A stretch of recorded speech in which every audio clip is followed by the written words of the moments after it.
મહેસાણાથી મોટી ખબર આવી રહી છે। રાધનપુર 4 રસ્તા સર્કલ પાસેથી ગોપીનાળા તરફ રોંગ સાઈડથી દોડી આવેલી એક શંકાસ્પદ કારને પોલીસ અને ટીઆરબી જવાનોએ અટકાવી લીધી હતી।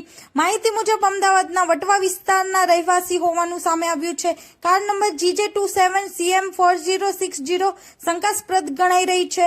કાર ચાલકે બેફામ અને ગફલતભરી ડ્રાઇવિંગ કરતા અનેક લોકોના જીવ જોખમમાં મૂકી દીધા હતા।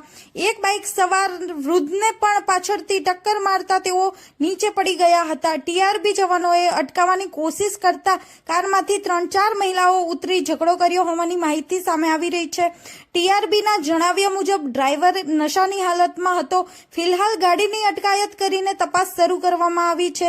તાજેતરના દિલ્હી ફોર્ટ બ્લાસ્ટ બાદ સમગ્ર ગુજરાતમાં સુરક્ષા વધી છે અને મહેસાણા પોલીસ પણ એક્શન મોડમાં છે। વધુ અપડેટ માટે જોતા રહો સમાચાર ડાયરી 24/7।